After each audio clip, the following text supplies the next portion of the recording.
সমস্ত ফেরেশতারা হযরত আদম আলাইহিস সালামকে সিজদা করলেন, কিন্তু একজন সিজদা করলেন না, সেটা হচ্ছে ইবলিস। ইবলিস ফেরেশতাদের মধ্যে একজন সিজদা করলেন না। এই সাপেক্ষে রব্বুল আলামিন বলতেছেন, وَإِذْ قُلْنَا لِلْمَلَائِكَةِ اسْجُدُوا لِآدَمَ فَسَجَدُوا إِلَّا إِبْلِيسَ أَبَى وَاسْتَكْبَرَ وَكَانَ مِنَ الْكَافِرِينَ। ইবলিস বলতেছে, আমি আগুনের তৈরি, আমি কিসের জন্য মাটির তৈরি আদমকে সেজদা করব? তৈরি আর সে মাটির তৈরি, কিসের জন্য আমি আদমকে সেজদা করব? অহংকার বশত অহংকার করে ইবলিস আদমকে সেজদা করল না। এই সেজদা না করার কারণে সে অভিশপ্ত হয়ে গেল। অভিশপ্ত হওয়ার কারণে রব্বুল আলামিন তাকে বললেন, তুমি জান্নাতে থাকার যোগ্যতা হারিয়ে ফেলেছ, তুমি জান্নাত থেকে এখন তোমাকে বের করে দেয়া হবে।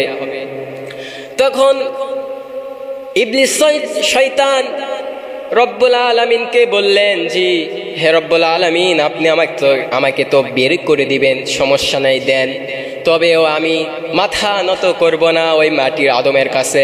রব্বুল আলামিন, একটা কথা আমি আপনাকে বলতে চাই, আমাকে একটা পাওয়ার আপনি দেন, যে এই পাওয়ারটা আমাকে দিবেন, আমি তোমার এই আশরাফুল মাখলুকাত মানুষের রগে রগে শিরায় শিরায় ঢুকে আমি তাদেরকে ওয়াসওয়াসা দিয়ে তোমার পথ থেকে দূরে নিয়ে চলে যাব, এই একটা আমাকে পাহাড় দেন। রব্বুল আলামিন ইবলিস শয়তানকে এই পাওয়ারটা দিয়ে দিলেন, বললেন, যাও, তোমাকে দিয়ে দিলাম, কোনো সমস্যা নাই, তবে আমার বান্দা যখন গুনাহ করবে তুমি ওয়াসওয়াসা দিবে, আমার বান্দা যখন গুনাহ করবে, আবার যখন আমার বান্দা তওবা করবে, আমি রব্বুল আলামিন, আমি দয়ালু, আমি আমার বান্দাকে ক্ষমা করে দিব। বলুন সুবহানাল্লাহ। তখন এই কথা বলে ইবলিসকে জান্নাত থেকে বের করে দেওয়া হলো। রব্বুল আলামিন বের করে দেওয়ার পর রব্বুল আলামিন তখন আদম আলাইহিস সালাতু ওয়াস সালামকে আদেশ করলেন, যে যাও, তুমি জান্নাতে যাও, জান্নাতে যায় তোমার ইচ্ছা মতো তোমার যা খেতে মন চায়, যা করতে চাই করো, কোনো সমস্যা নাই, কিন্তু খবরদার খবরদার ওই নিষিদ্ধ গাছের কাছে ভুলেও যাবে না। রব্বুল আলামিন এটা বলে আদম আলাইহিস সালাতু ওয়াস সালামকে জান্নাতে পাঠালেন। পাঠানোর পর আদম আলাইহিস সালাম সেখানে থাকতে লাগলেন। থাকতে থাকতে একলা একলার ভালো লাগে না, তখন তার একটা সঙ্গী প্রয়োজন। রব্বুল আলামিন বুঝার পর বিবি হাওয়া আলাইহিস সালাতু ওয়াস সালামকে সৃষ্টি করে আদম আলাইহিস সালামের সঙ্গী হিসাবে তার সঙ্গে দিয়ে দিলেন। তারা আদম আলাইহিস সালাম ও হাওয়া আলাইহিস সালাতু ওয়াস সালাম দুজন জান্নাতে সুখে শান্তিতে থাকতে লাগলেন। সুখে সুখ শান্তি দেখে ইবলিস প্রতিজ্ঞা করল, আমি তোমাদেরকে জান্নাত থেকে বের করেই ছাড়ব। তখন ইবলিস একদিন নিতাকাঙ্ক্ষী সেজে বিবি হাওয়া আলাইহিস সালাতু ওয়াস সালামের কাছে আসলেন। কাছের মানুষ সে আসার পর বিবি হাওয়া আলাইহিস সালাতু ওয়াস সালামকে বললেন, যে ওই বৃক্ষের ফল যদি তোমরা খাও তাহলে তোমরা চিরজীবন সারা জীবন এই জান্নাতে থাকতে পারবে। হাওয়া আলাইহিস সালাম শয়তানের কথা মতন ওই গাছের কাছে গেল এবং তারপর তার কথা মতন আদম আলাইহিস সালাম ও হাওয়া আলাইহিস সালামের কথা মতন ওই গাছের কাছে গেল।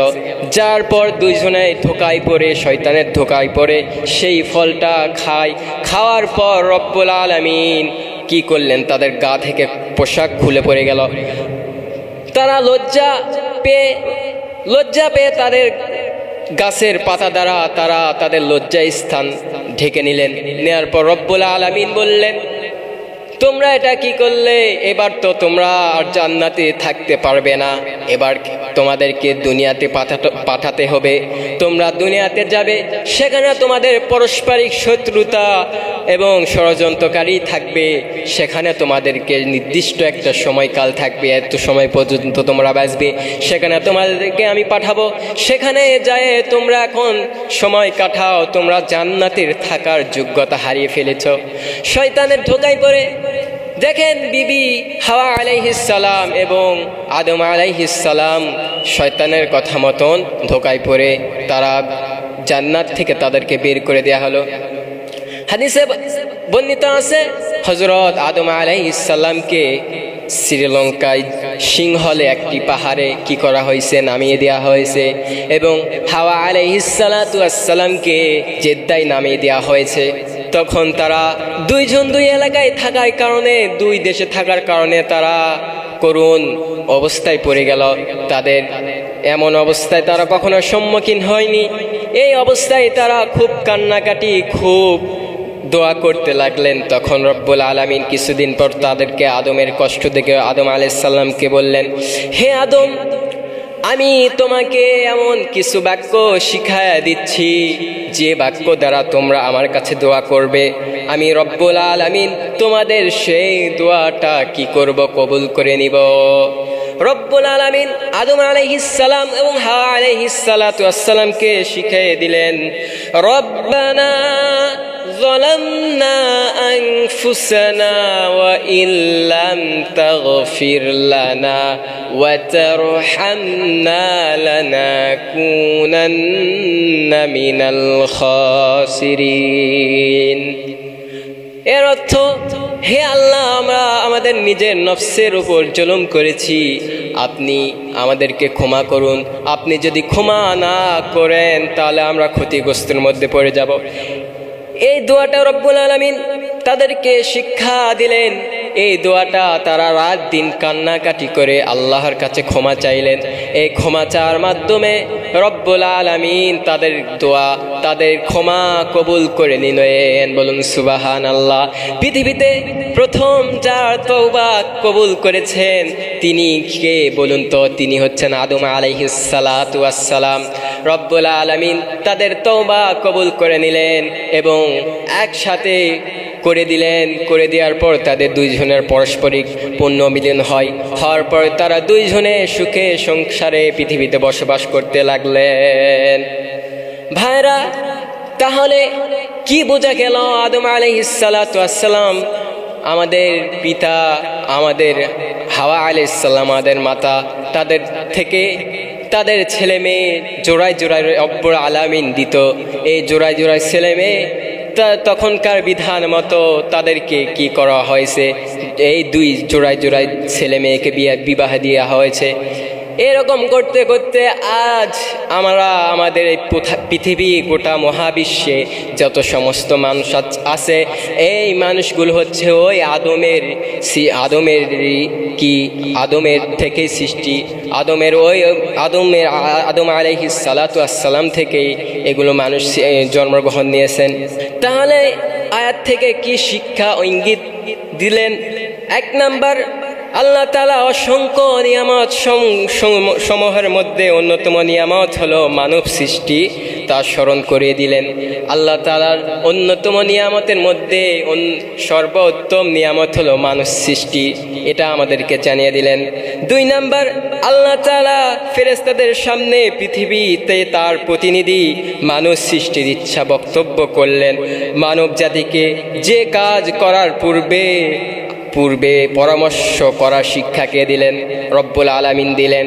রব্বুল আলামিন ফেরেশতাদের সাথে এই আশরাফুল মাখলুকাত হযরত আদম আলাইহিস সালাতু ওয়াসসালামের সৃষ্টি করার উদ্দেশ্যে যেই পরামর্শ করেছেন, এই পরামর্শ দ্বারা রব্বুল আলামিন আমাদেরকে এটাই শিক্ষা দিলেন যে আমরা কোনো কাজ করার আগে কি করব, রব্বুল আলামিনের মতো, রব্বুল আলামিনের দেখানো অনুযায়ী পরামর্শ মানুষের সাথে করব। ভালো পরামর্শ পাওয়ার পর সেই কাজ আমাদের মনে যেটা ভালো মনে হবে সেটা করব। তিন নাম্বার, হযরত আদম আলাইহিসসালামকে আল্লাহ তাআলা শিক্ষা দীক্ষায় পরিপূর্ণ করে ফেরেশতাদের উপর শ্রেষ্ঠত্ব প্রমাণিত করলেন। 4 নাম্বার, অহংকার দাম্ভিকতা শয়তানের কাজ, মুমিন মুসলমানের কাজ নয়। তাই ইবলিস শয়তান সম্মান সূচক সেজদা না দিয়ে ইবলিস আমাদেরকে প্রমাণ করলেন যে শয়তানেরই কাজ হচ্ছে হিংসা, আমাদের কাজ না। 5 নাম্বার, মানব সৃষ্টির লগ্ন থেকে শয়তান মানুষের চরম শত্রু। এই জন্য শয়তান হচ্ছে আমাদের শত্রু। শয়তান আমাদের রগে রগেই থাকবে, আমাদেরকে ওয়াসওয়াসা দিবে এবং আমাদেরকে আমাদের দ্বারা গুনাহ করে নিবে। গুনাহ করার পর যার কাছে আমরা ক্ষমা চাবো তিনি কে বলুন তো? তিনি হচ্ছেন মহান রব্বুল আলামিন।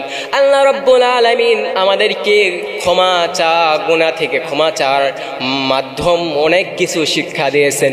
রব্বুল আলামিন আদম আলাইহিস সালামকে যেমন শিক্ষা দিয়েছিলেন, রব্বানা যালামনা আনফুসানা ওয়া ইল্লাম তাগফির লানা ওয়া তারহামনা লানাকুনান্না মিনাল খাসিরিন।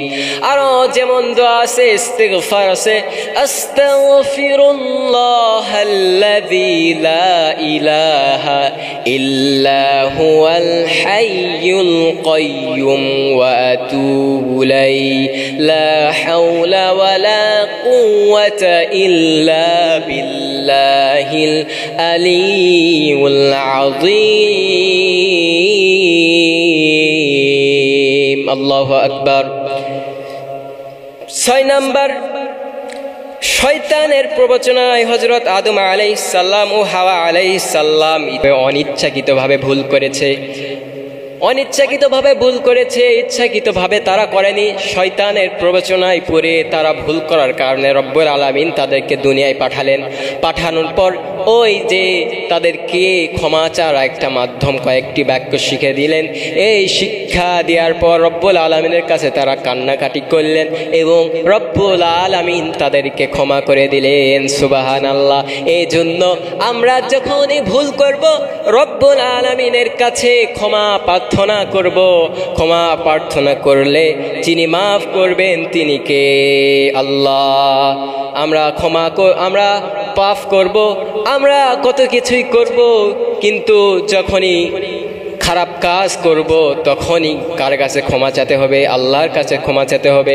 তারপর রব্বুল আলামিন বলতেছেন, আমি আদমকে যখন সৃষ্টি করলাম সেই দিনটা ছিল শুক্রবার, এবং আমি আদমকে যখন জান্নাতে পাঠালাম সেই দিনটাও কি ছিল? শুক্রবার। আবার আমি আদম আলাইহিস সালামকে যখন জান্নাত থেকে বের করে দিলাম তখন ওই দিনটা ছিল কি? শুক্রবার দিন ছিল। এবং রব্বুল আলামিন আদম আলাইহিস সালামকে দুনিয়াতে পাঠার পর আমরা জানি না জন্মগ্রহণ করা আমাদের সময় নির্দিষ্ট আছে, কিন্তু কখন মারা যাব, কখন কি আমাদের হবে, কখন আমাদের মৃত্যু আসবে আমাদের বলে আসবে না। কিন্তু আদম আলাইহিস সালাতু ওয়াস সালাম তখন জানতেন যে তিনি কত বছর বাঁচবেন।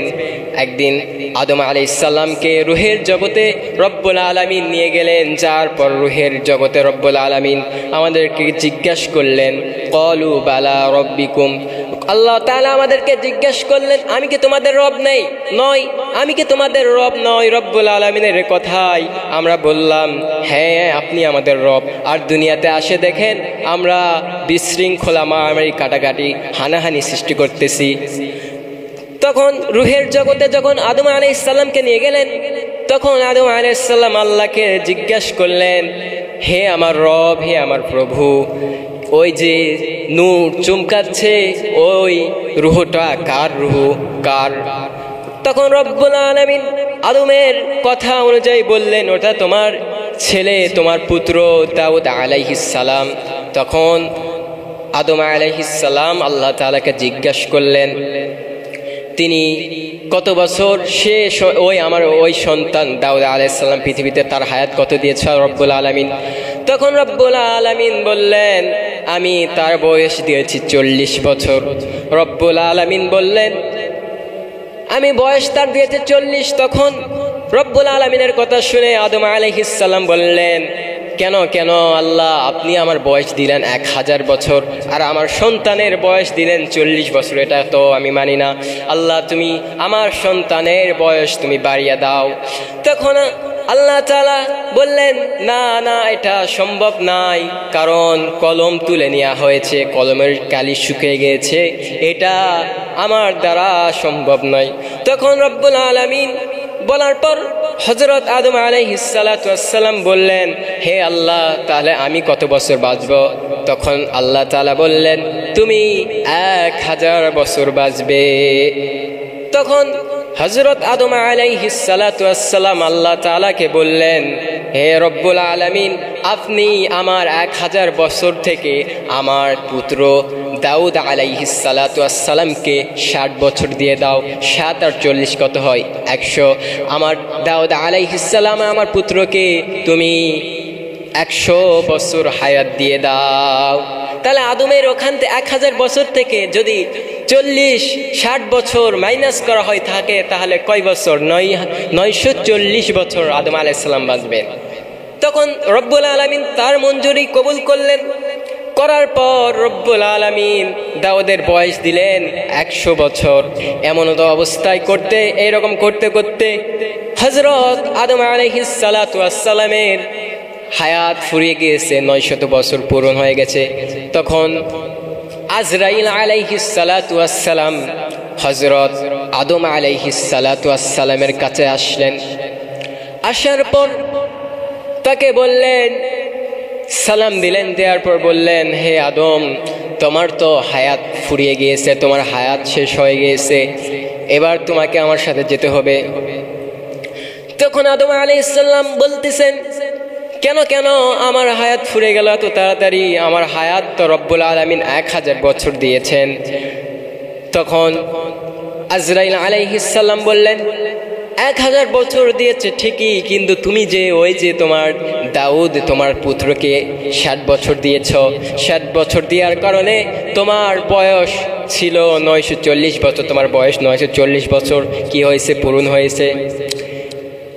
রব্বুল আলামিন কে তখন আজরাইল আলাইহিস সালাম বললেন, হে আল্লাহ, তোমার আদম তো মানে না, আমি কি করব?